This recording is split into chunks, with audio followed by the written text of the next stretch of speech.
Are you ready for a reboot? Welcome to the Sheila Mac Show, reality at its finest. History reminds us those hit hardest often become the change makers. This year, we've all hit crazy economic, social, and emotional rock bottoms. We all get knocked down. Something hits globally, locally, personally. It affects our health, finances, our relationships. We have to recreate a business or career. Each show, Sheila and her special guest will be sharing their reboot stories, guiding you with real solutions to upgrade and up-level emotionally, mentally, physically, spiritually, and financially. Here on NBC's KCAA Radio, Mondays at 1 and Wednesdays at 7 p.m. Pacific Time. If you're ready to pull yourself up by the bootstraps and bra straps, enjoy a listen.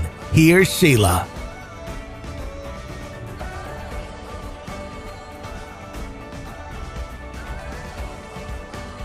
Are you ready for a reboot? Welcome to the Sheila Mac Show, reality at its finest. History reminds us those hit hardest often become the change makers. This year, we've all hit crazy economic, social, and emotional rock bottoms. We all get knocked down. Something hits globally, locally, personally. It affects our health, finances, our relationships. We have to recreate a business or career. Each show, Sheila and her special guest will be sharing their reboot stories, guiding you with real solutions to upgrade and up-level emotionally, mentally, physically, spiritually, and financially. Here on NBC's KCAA Radio, Mondays at 1 and Wednesdays at 7 p.m. Pacific Time. If you're ready to pull yourself up by the bootstraps and bra straps, enjoy a listen.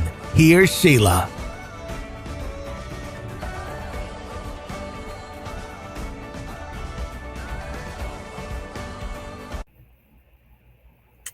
Welcome to the Sheila Mac Show, reality at its finest. Here we have real people sharing real stories and actionable steps to help you reinvent, rebuild, and reboot your life on your terms. I'm your host, Sheila Mac, and today we have special guest Kyle Lipton.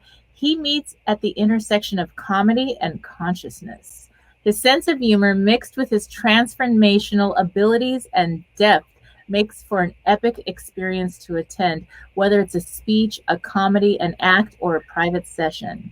He's called the Clairvoyant Comedian and thinks it's time we all enlighten up and realize transformation doesn't have to be so serious. His purpose is to reveal the cosmic joke. All right, welcome to the show, Kyle. Oh, thank you. I'm so glad to be with you.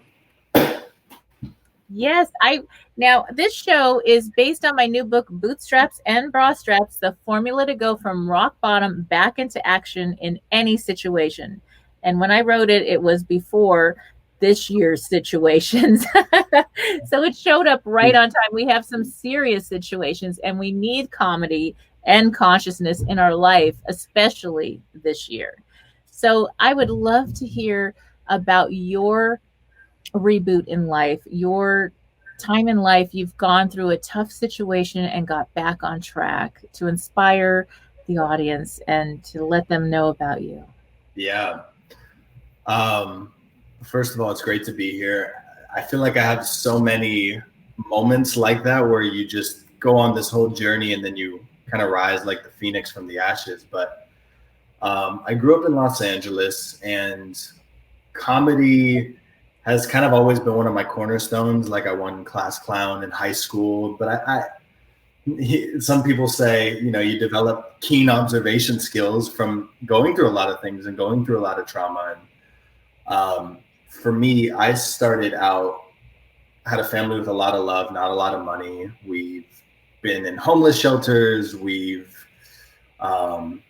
I've had my fair share when it comes to that. I have a sister with special needs, so I've kind of been bred for, compassion and also seeing a certain side of humanity that I think a lot of people don't see. And oh my goodness, there's so many things I can say. I don't even know where to start.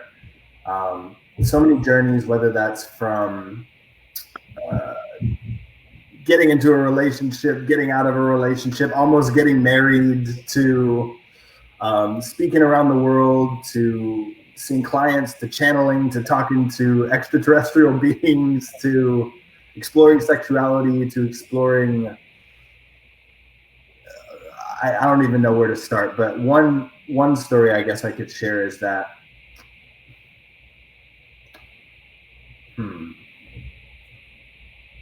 I would say in my life, I've tapped into a lot of, how would I explain it? Revealing more and more of the gifts that I have, revealing more and more of some of these more woo-woo magical gifts that a lot of people take for granted and a lot of people kind of dismiss, especially in the personal development community.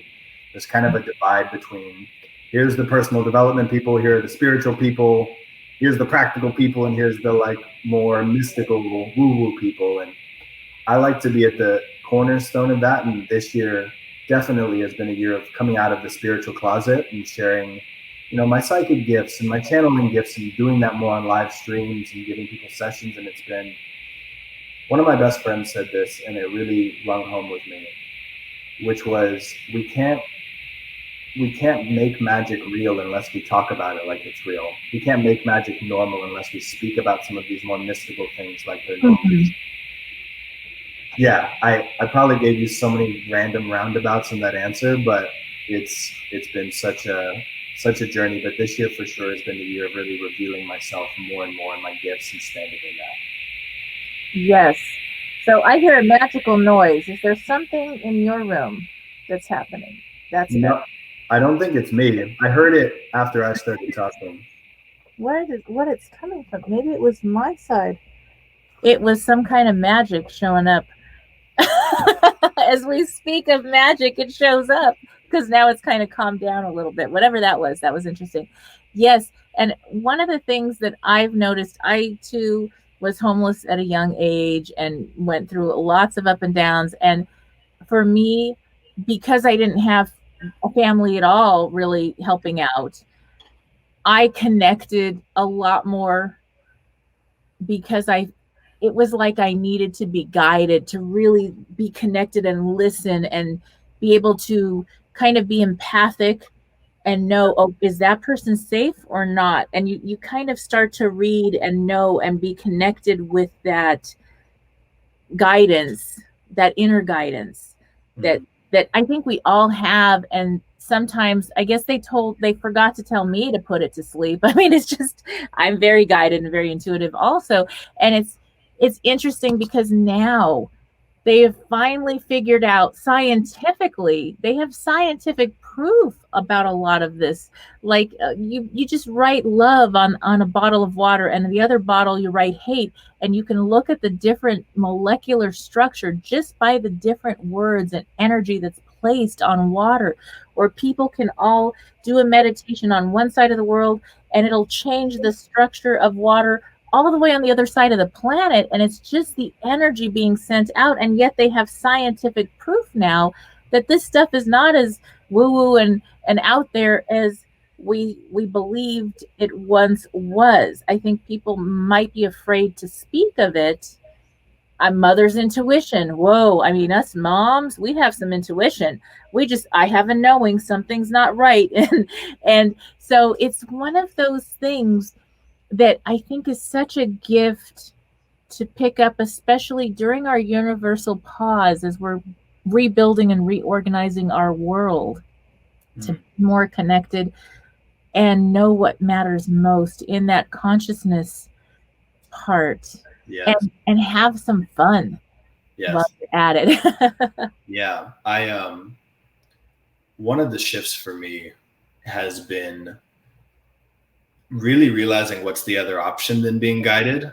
And when I realized that the most important tool or guidance that I have and direction that I have is connection to my intuition. I booked tickets across the world in like 2 days, or, just done so many things that from a logical perspective, one might think is silly, extra risky, but it's provided me, one, just such a deep trust in myself and such a deep trust in my knowing, but two, the most amazing circumstances as well. Like I'll give an example of a story. I remember I had $300 on a credit card, and something just told me I need to book a ticket to Germany. I was going to go visit someone, but I wasn't going to go visit them till later. And I found a $180 ticket from LA to Berlin, which first of all is just a really good deal. Second of all, that left me with $120, no income coming in, no plan, there was no payment scheduled for Sunday type deal. It was the most incredible circumstances happened. I booked a client the next day. I made more money in my business than I ever did. And I ended up traveling the world for 3 months, all on that one decision. And just the amount, I remember I was going from Germany to London and I had even less money. And I'm sitting there at the border and I'm writing on my little affirmation journal. I exude luxury and abundance with every step and breath I take. And I'm sitting there writing this and ingraining it in. And long story short, a friend of mine who lived in California, who I barely knew, ended up being in London, and I'm eating 5-star meals with him the next day. Wow. And just seeing the power of what trust does, and where our intuition and synchronicity already has a plan before our logical mind steps in. And the more that we just build that muscle, even if it's just, all right, I'm going to take Sunday off and I'm going to listen to whatever my guidance is.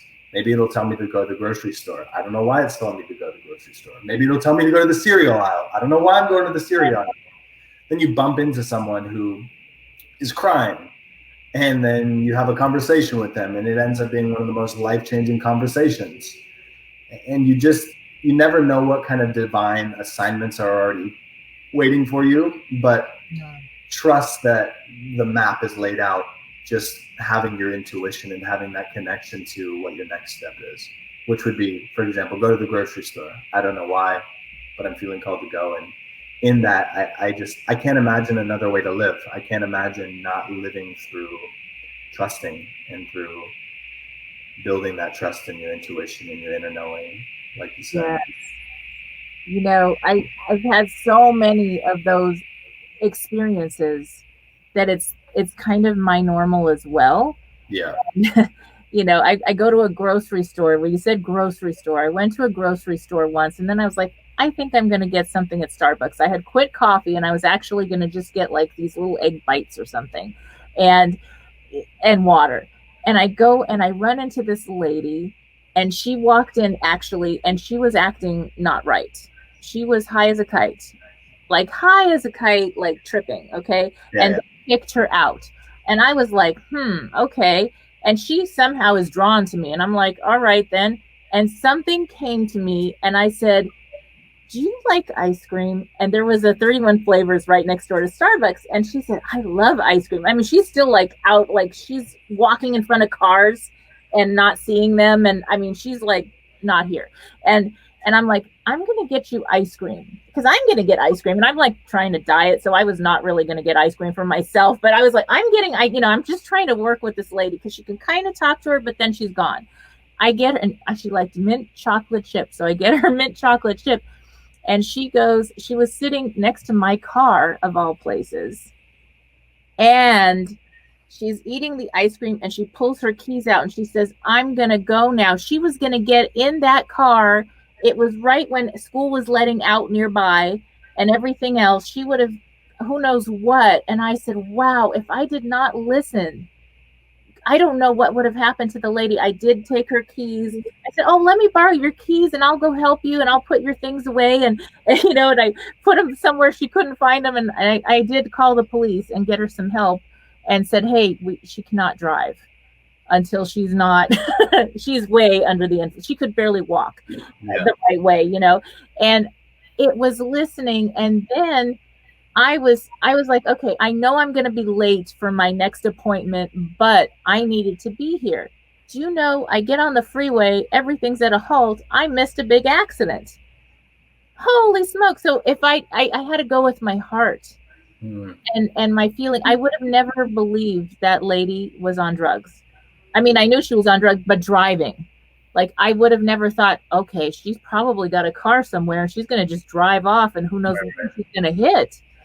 But there was something that just felt like I have to be involved. And usually, I don't get involved with every person that's like out of it. But that was a very guided situation, and it blessed me as well as her. 100%. Just to segue off that, one of the things that's been great for me in developing my intuitive abilities has been having moments like that and just trusting. And that's how, I've never really been one to study alien. I've never been the person to like logically go to the books or watch the YouTube videos about aliens or some of these things. But I remember I was in a float tank, one of those sensory deprivation chambers. Yes. And the name, the Pleiadians, came to me, and I was like, what?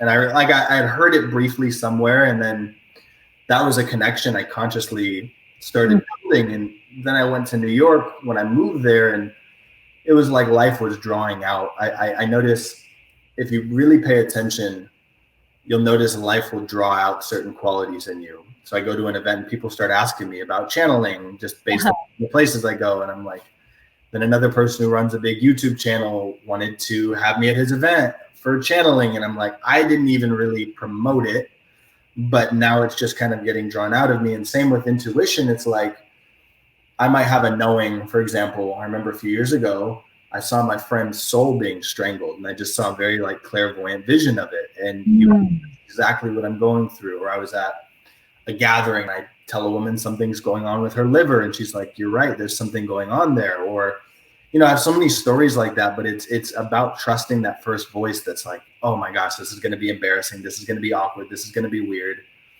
And I've had moments where I'll say something and it doesn't even resonate with the person. But then 2 months later, they're like, oh yeah, I did move to Costa Rica. Yes. And it's developing that kind of, I guess, internal fortitude where you're just so solid in knowing that you can trust whatever comes through, which makes life just so much easier, because then you're not spent second guessing yourself or stuck in logic or stuck in time. And I fear is one of the things that creates time. When I'm afraid to, let's say, speak on a stage, it might take me 2 years to get to that one moment, like Tony Robbins talks about, destiny is in your decisions. It might take 2 years to get to the moment where I just decide to go on stage or share my gift or go on live stream. Right. But they can all be diminished in one moment of just saying, I'm going to trust this intuition. I'm going to turn on the camera. And that to me is exciting to realize how much time are we dwelling in that could be collapsed right now, just for certain actions or conversations. And like, where are you putting things off? Where are you putting conversations off? Where are you putting your destiny off, in a sense? So true. And I think that there's something about unlearning. Yes. We have been taught, you have a feeling or you feel like saying what comes to mind, and 99.9% of the time it is spot on. Then there's the other times where we're like, oh, we put it in our mind and we go out of the heart and out of the consciousness part, and we say, oh, that doesn't make sense. I'm not going to listen to that guidance, or that don't go down that street, or no, today you make sure that back door is locked, or whatever it is. When you listen to that, it's like 99.9% right. But we learn to question our inner knowingness and our guidance, because we've been taught that it has to make this scientific sense of what everybody else is saying. Like, oh no, you can't just like hop on a plane and go to another country with like a few $100. That's not going to work. That's somebody lovingly protecting you in the mind space, but they're not in the heart space. They're not in the connected space. And that's, I met a monk from India with a group of incredible people at a small house. It was a very small meeting, and he spoke for 2 or 3 days, and there were people there that make a lot of money. They're very successful, but they've never, ever once had these spiritual connected. They're not attached. They have them, but they've disassociated with them. And they're like, I would love to have a vision or experience or, connect to that. They would pay millions to just have what some of us have not turned off. They've always had it too. They just turned the volume down so much they don't hear it anymore. Yeah. Yes. And it's interesting too, you know, what you said is we question. It's funny that we question the most solid thing. Mm-hmm. Right? We're questioning the thing that's most solid. Our deepest inner knowing is the thing that we question, which actually, if we listen to it, would lead us to a lot more clarity. And you know, sometimes I get clients that are confused. Like they come for a channeling or a psychic reading and they're like, I want clarity. And one thing that one of my mentors taught me was clarity begets clarity. So don't try and find where to be clear sometimes. Focus on what's already clear. For example, you might get the intuitive hit, I need to have a conversation with my mom. And then you have this whole spiel inside your mind where you're like, oh, we talk about what's the thing to do. And you're trying to find clarity on the big picture, but life is saying, just take that next step.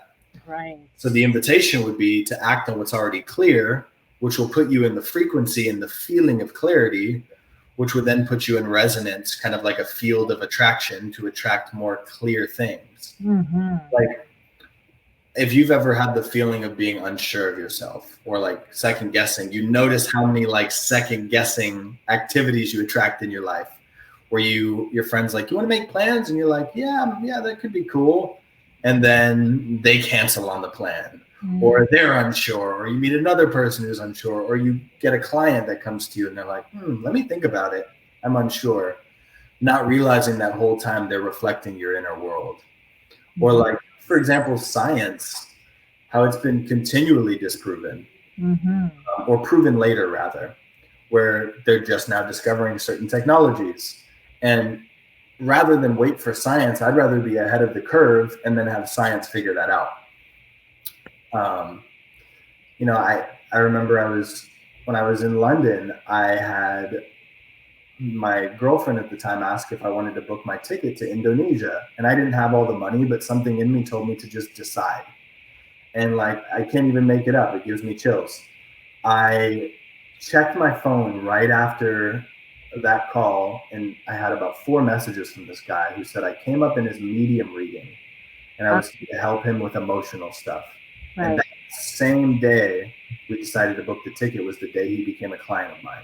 And it's you can't make it up, and you can't. I know you have these same experiences where life is just waiting for you to say yes and trust.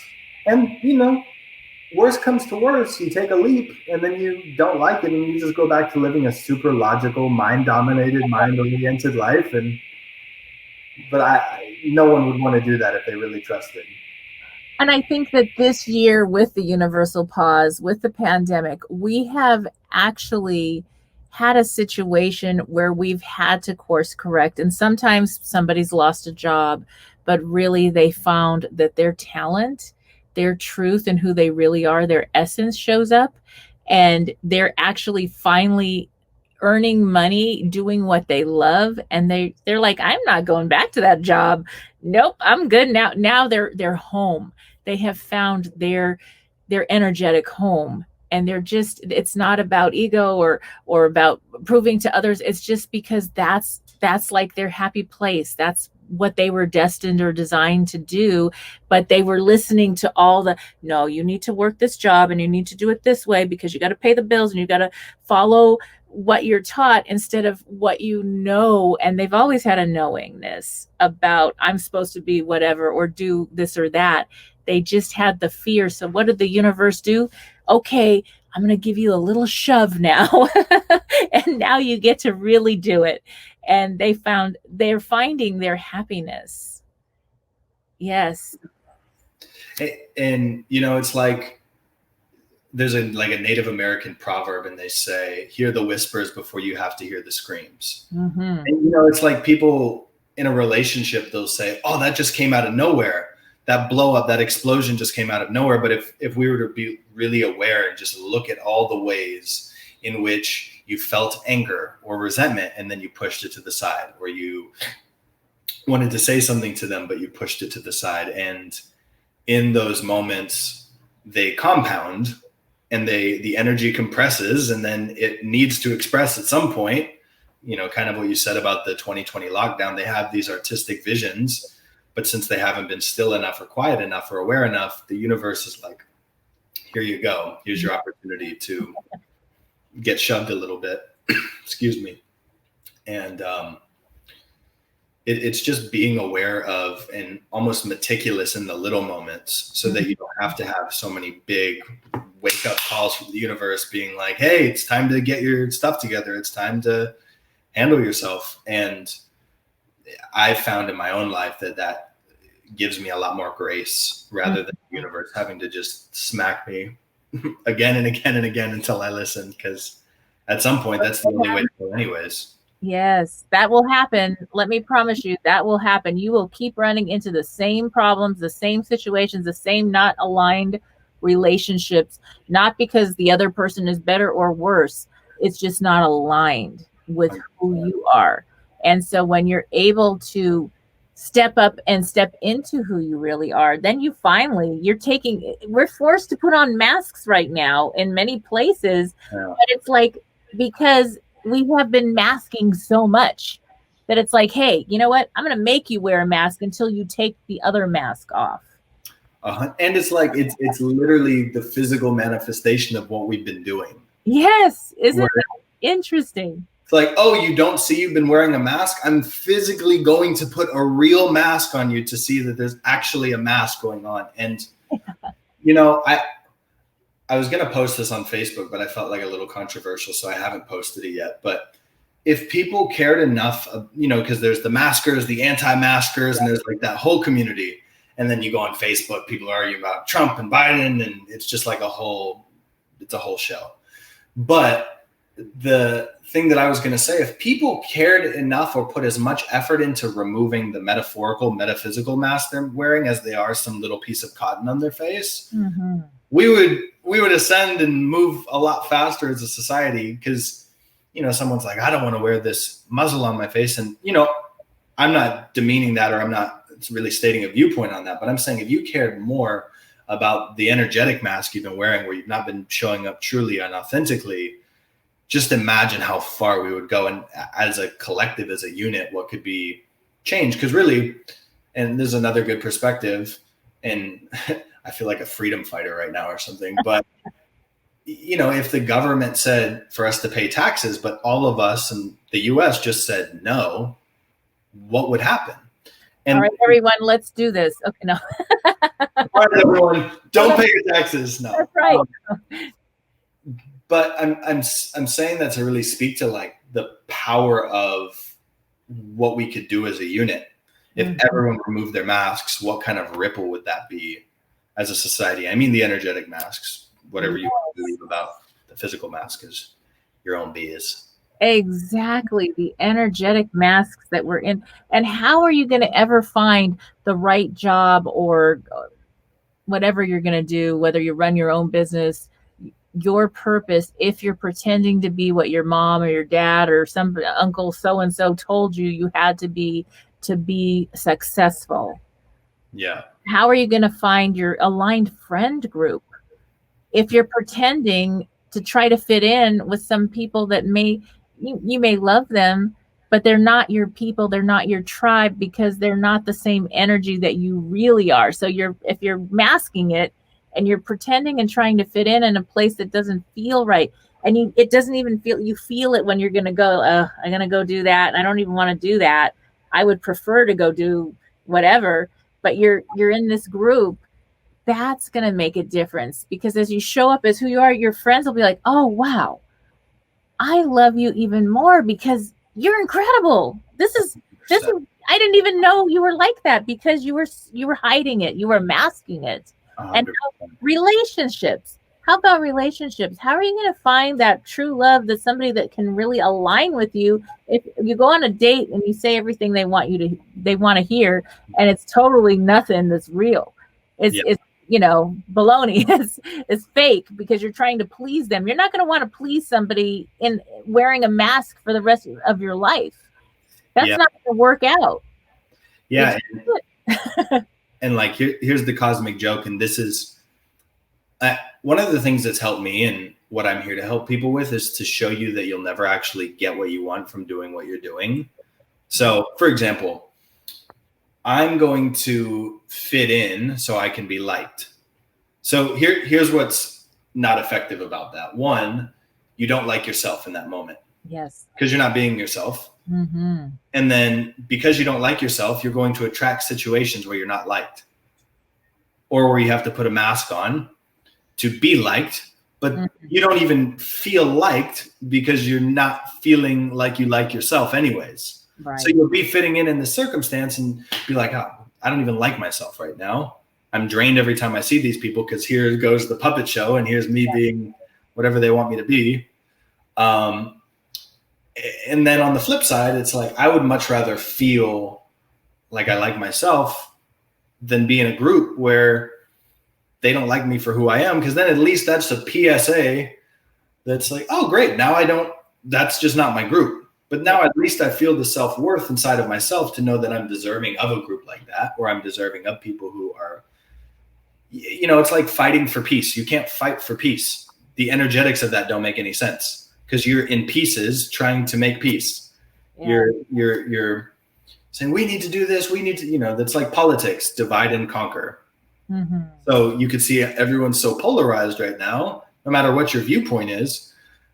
But it's like, I hate this Trump supporter, but I'm voting for love. And it's like, that makes no sense because it's still regardless of your political beliefs, I'm speaking more to the energy. It's like, if I can't sit with someone who has the exact opposite beliefs as me and love them, then that's where my spiritual evolution is. Mm-hmm. Yeah. And I feel this is what comes to me is going through homelessness and going through those different situations you had growing up. Yeah. You got to see people and connect with people in different phases of life, walking through different shoes. So there's a compassion that comes and a connection that comes, a oneness almost where you're like, it doesn't matter if they've got billions or they've got nothing, because it's who are they, and in my book, who are you being in all you're doing? How are you showing up? And you could see there could be somebody homeless that shows up in the most beautiful, incredible way. And then somebody super rich that's showing up in an ugly way. And so it's the beingness that matters. And you connect to that versus all that other, I don't know, financial stuff or status or whatever you want to, everybody's got their little categories they place people in, instead of saying, oh, but on a soul level, that's a whole different game. I remember I was in New York maybe 4 or 5 months ago, and I was just in my place. I was living at 146th Street at the time. It'll make sense why I'm saying the number. But I had this intuitive hit, go to 96th Street in the Upper West Side of New York. I was like, I don't know why, I don't need anything, but I left the house immediately. And I'm walking, and I'm on like 92nd Street at this point, making a right, and this homeless guy, I see him out of the corner of my eye, and my first like millisecond instinct is kind of like, he's going to ask me for money. Like, and my guards rose just a little bit.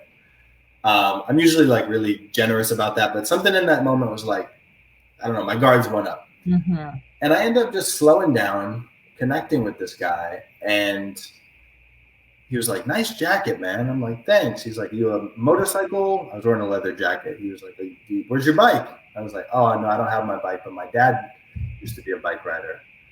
And he basically had this moment. I could feel just like the spirit in this whole situation he was like, your dad's really proud of you. And he's wants you to know like everything's all right. Stop worrying, be happy. And my dad had just died like 2 months before. Oh, wow. And he was like, what the? And he never asked me for a dime. And it was just that moment of, like you said, it's not about the person's financial status. It's about their spirit. This person did nothing but give to me in that moment. And it goes to show that impact has nothing to do with financial status. Mm-hmm. Exactly. Yeah. And So good. You can shape the world and do things right now that will make a huge ripple, just like what happened in that moment. Something happened. We're back. We're back. Yes. Oh wow. That was some interesting energy that came through. Yeah, I don't know what that was just like a whole reset. We're talking about rebuilding, rebooting your life, and the computer just did a reboot on its own. We shifted our energy right here, right now. Maybe somebody listening. That is incredible. We're getting quantum out here. Yes, you never know what just happened, really. Was it 10 years that went by? That's right. So, yes, so that brings us to the comedy part. I want to hear some of the comedy and how you're connecting consciousness and comedy. Yeah, so I initially, one of my mentors, so I've been funny my whole life, shameless plug, but I started doing these little skits on social media, and I put out this first skit, and it was basically like coaches, life coaches on, and you know, if you're in this world, life coaches will do this thing sometimes called the discovery call, where it's a 30-minute call where we discover each other. And basically the way I portrayed it was like, it's a glorified sales call. And I'm not saying they're all like this, but it was a funny poke at it. Mm-hmm. You know, and the person gets on the call and he's like, do you want to live your best life ever? Yes or yes. And just like all these like NLP sales tactics, I just want the best for you. Now, is that going to be Visa or MasterCard? Right. And, oh, you don't have the money? Do you have a credit card? Does your kid really need their stroller, or do you need this good life? And I just kind of posted it on a whim. It was fun to create, and it got like, I don't know, 10,000 views. But it was one of those moments where so many people in the comments reflected back to me like, this is your genius. We want more of this. Mm-hmm. Fueled the whole poking fun at the spiritual world. Like, there's another one that I did on relationships where it was like spiritual relationships, and it's this guy and this girl, and he's like, I'm ready to take things to the next level. And just like, oh, I'm so ready. And he's like, I want you to be in an open relationship with me. And it's just like this whole ploy on open relationships and some of the ways that we bypass and just the spiritual language, or like the urban shaman who like watches 5 Alan Watts videos and tries to give everyone sacred medicine in his grandmother's basement. And you're just like, and I think part of my own childhood trauma led me, probably like you, to just be very observant. And I also just, you know, I love bringing comedy into things. And I think the world right now is craving to not be so serious about personal development. Yes. You know, if my end goal is to feel more expressed and feel more fun, I'm not going to get there by doing 4 hours of serious work in my journal every day. And I think the world wants not only education, but entertainment. We want to be entertained. We want to be awakened to a new possibility, which is what the comedy videos do and what my comedy does. Because I love depth, and I don't like to ever forgo that. Right. But we don't need to take it all serious and be so rigid about things. Like if you go to a spiritual event and someone's, you know, you're like, all right, I'm going to go talk to my other friend. They're like, wow. And like, all right, well, I'm going to go talk to my friend now. See ya. And just some of these ways that are, you know, can be limiting. And I just think it's fun to poke fun at it all, so we can see different perspectives. When we're all rigid and, you know, wound up, we can't really see outside of that limited scope of reality. And I think comedy is a good way to open us up. That is so true. And, you know, it's really funny because I saw that first video. Oh, yeah. And that's where I was like, I know we've been friends for a long time. We met at the Tony groups or Tony Robbins events or something like that. But I didn't really know you. And then you showed up without your mask and did your comedy. Yeah. And I was like, oh my gosh, when is he going to do this next skit? Because this is making me laugh. I'm going through XYZ and all these things. I mean, my house burned down in 2017 and all these things happened. I'm rebuilding my life. And then I see your comedy and it's like, I'm just laughing and I'm showing my daughter or whoever, one of my kids that was home, look at this. This is so funny. Look at it. He's great. And, you know, that's when I was like, okay, let's talk. And we started talking and you showed me all about what you're doing. And I was like, wow, this is incredible. And that, to me, that just speaks to when you're showing up and you're sharing your truth and your energy and your passion, it's attractive to everybody. You know what I'm saying? It's beautiful. And I really love those fun skits you do. They're just freedom. People need that more than ever this year. We need to laugh. We need to breathe a little bit. Yeah. First of all, thank you. And second of all, yeah, it's important to not take this so seriously. And so many, that was kind of a factor, you know, comedy just comes so natural to me. So it was kind of weird in the sense that sometimes we disregard our own talents and we disregard the things that come.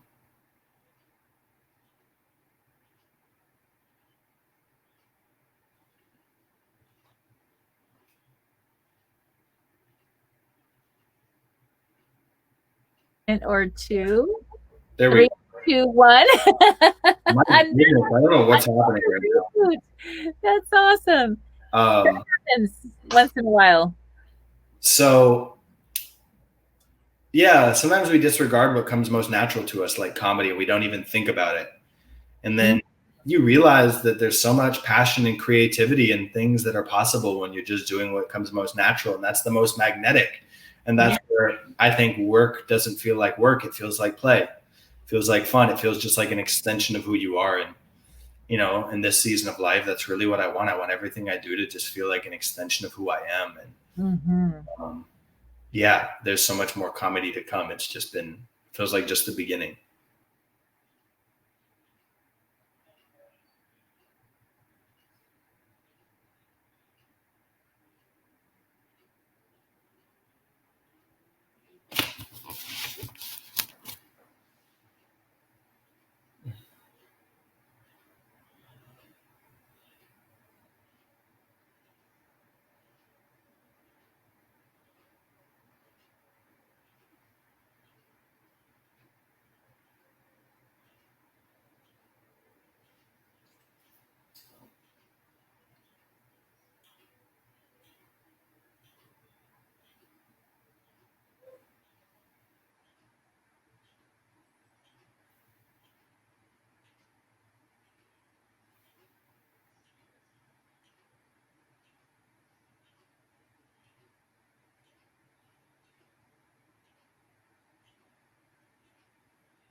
Again, we are back. Oh my gosh. I have no clue. It has not happened. This is the first that this has happened.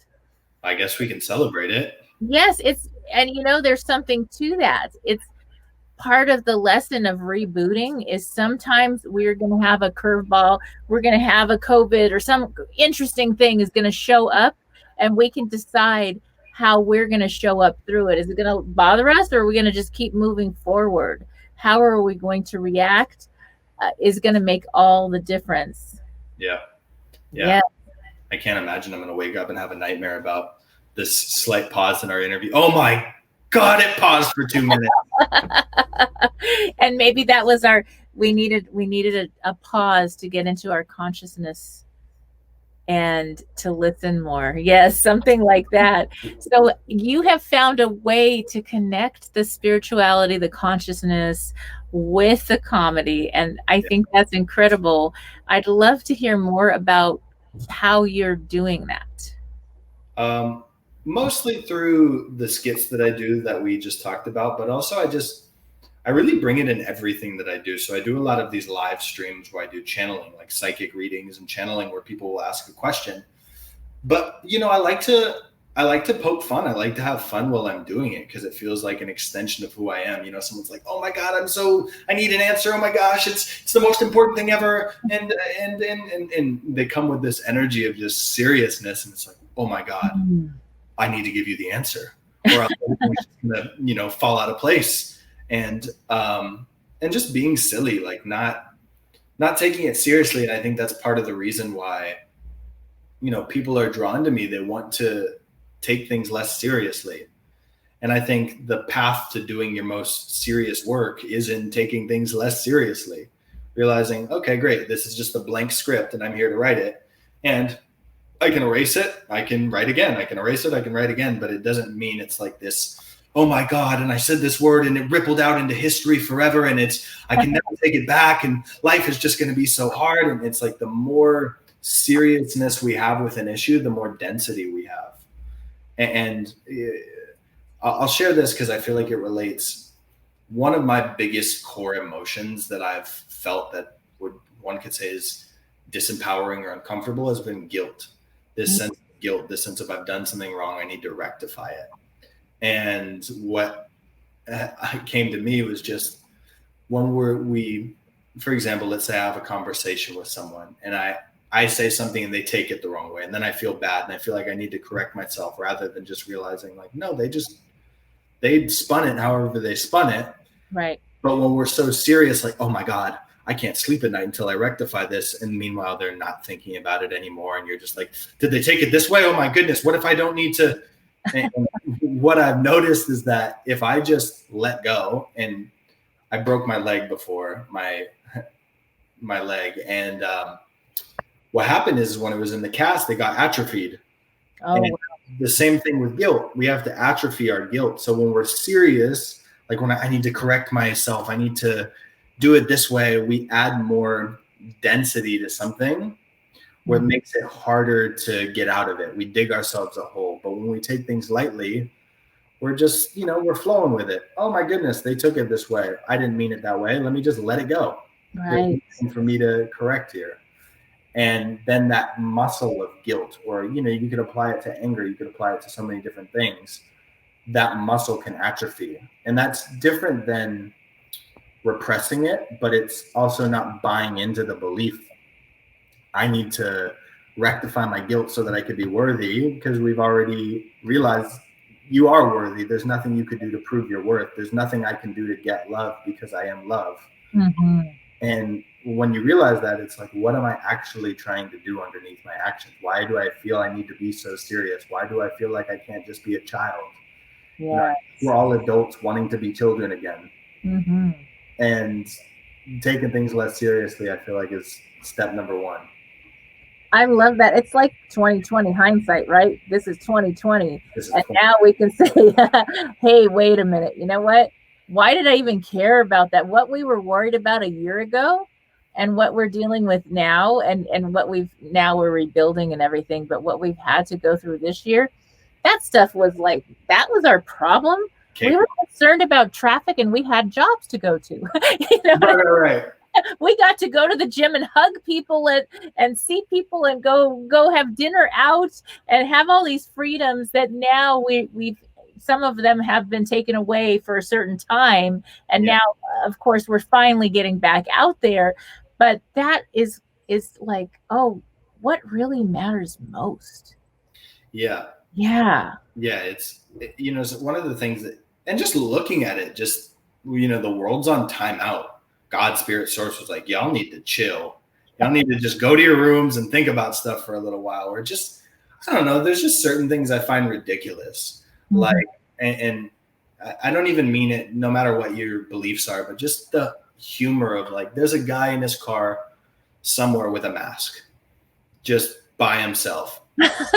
Yes. He's on a 4-hour road trip with just this piece of on his face. Or, you go to a restaurant, everyone's wearing a mask before they sit down, and you're like, now you may take the mask off. It's like, what did that do?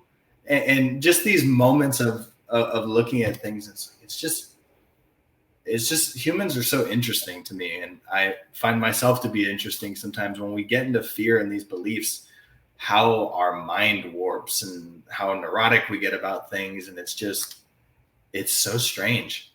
It is interesting because people, they show up. Dr. Wayne Dyer would say that if an orange, you get orange juice. If you squeeze an apple, you're going to get apple juice. That kind of thing. It's what's inside, and we have been squeezed with stress and chaos. And so what's truly inside of us is coming out. And sometimes it's not so pretty. It's and it's like, whoa, where did that person? Never saw that person get so angry or upset or whatever, because they're fear. And that's coming out. And it's 100% who they are all the time. But it's like, that's the part that the muscle, the resilience they need to work on and build. So that's like, go to your room and practice figuring this out. So that when you get out again, you get to play better in this world. I feel like on purpose. Yes. We're like a smoothie with peanut butter, chips, orange juice, milk, garlic, pasta, all blended up in one smoothie. And that's probably the closest thing I could say to what's being squeezed out of the world. Right. It is so interesting. And there's nothing more important than having fun, whether you're home and you've got your kids home and you're dealing with that situation. And you're in survival yourself, because now you've got to do 2 jobs instead of 1 from home or whatever. And the kids are being homeschooled. Don't forget to step back from all that. One day without school is not going to make a difference. Just like we had a couple pauses, it doesn't make a difference in the message, in the learning. Make sure to have some fun and play and breathe and take the mask off, the other mask, and just show your children how you're going to show up in this world. I think that's we're coming to the political season in the United States. And everybody's going to vote for something, and vote, but also vote for what matters most in your life. Give time for pause, for family, for friends, for community, and laughter. Yeah. You nailed it. I can't think of anything that's more important than just taking time to discover what's important to you and realize most of the things you're worried about aren't going to matter, and this too shall pass. And no matter what you're going through, I think so far, if you're listening to this, you've made it through 100% of everything you've ever been through, or you wouldn't be here. Exactly. Yeah. I love that. And we are coming to the end of our interview time, but I would love to have you share how people can connect with you, maybe to get a reading or learn more about your comedy and what you're doing. So you can follow me on Instagram at Kyle Lipton, KYLELIPTON. And then you can follow me on Facebook. It's facebook.com/Kyle.Lipton and then the number 7. I do a lot of my content on social media. Oh, and YouTube, Kyle Lipton. I do a lot of my content and videos, whether that's, I do these live streams where people can come in and ask questions and get answers to their questions through like psychic readings and channelings, but also equally, you might see another video the next day of me talking about spiritual people at conferences and a comedy skit, all in the same breath. So you can check that there on my social media, and you're welcome to send me a message and let me know you came from here, and would love to connect with y'all. All right. Okay. We will be back after this break. Thank you for being on the show, Kyle. Thanks for having me. All right, if you are just tuning in, this is the Sheila Mack Show, reality at its finest. Here we have real people sharing real stories and actionable steps to help you rebuild, reinvent, and reboot your business and personal life on your terms. I'm your host, Sheila Mack, and we are here today on NBC's KCAA Radio, the station that leaves no listener behind. Today, we had a special guest, Kyle, and we were talking a lot about the science of spirituality and whether you believe in spiritual happenstances or being guided, or the scientific proof that intentions really can even change the molecular structure of water, then this is a great chapter for you and something to listen to.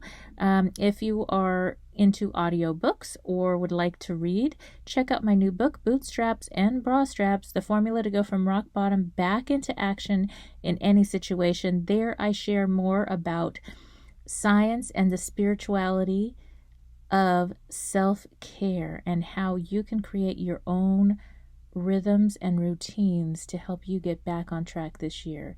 So now I'd like to share a short interview that my friend Havila and I had together about some scientific spiritual happenings that showed up in our life last summer. Take a listen. Well, hello. This is Havila Malone here with a fabulous Sheila Mack. Yes! And we are here in LA and we're having some really, deep, powerful, amazing discussions with each other. And Sheila and I have had some really interesting experiences lately with signs showing up.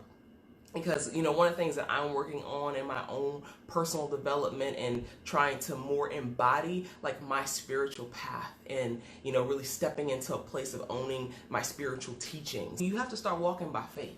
Yes, and by that guiding force, that even the feeling you get, is this right? Is this wrong? Is this... So my story that I want to share real fast was I wanted to see my 22-year-old son who's got a girlfriend and school and a job, and I really missed him, and I had this like mama energy about I just miss my baby, and I really wanted to see him. I remember dropping him off once at a restaurant that he just started working at about 6 months ago, but I didn't remember like the area or the address or the name of the place because he talks about school and the girlfriend and whatever, and we talk about other things.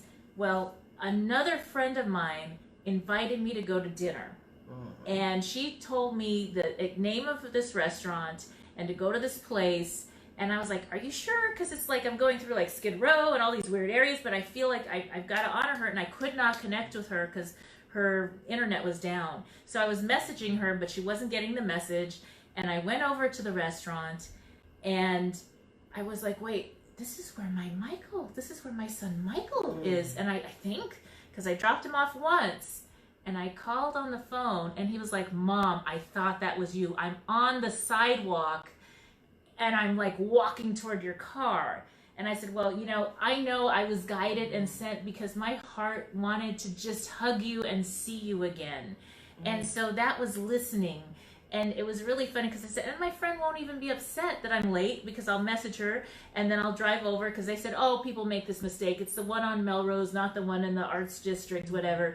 And so I ended up going to the right place and showing her the messages, and her internet barely turned on. What are the chances? She could have told me at any point along my journey, stop, go to this restaurant. But she didn't because she was blocked, but it was for the good reason. So listening and going with... It's like, what are the chances of having put out into the universe, put out there, I want to be able to connect with my son and not, calling him or not, trying to invade his personal space. Right. And then you get an invitation to go to dinner at a restaurant that has a similar name to another one. You get directed to the wrong restaurant, which in actuality was the right restaurant, because then you connect with your son. Like the statistical probability of something like that happening is so like mind-blowing. I'm giving you some homework. Grab a copy of my latest book, Bootstraps and Bra Straps, The Formula to Go from Rock Bottom Back into Action in Any Situation. That's right. If life has knocked you down, get ready to pick yourself back up and give your problems the boot. I look forward to hear about your read, and we'll see you next time. You may get a copy of Bootstraps and Bra Straps on Amazon, Audible, and Kindle, as well as at www.sheilamac.com.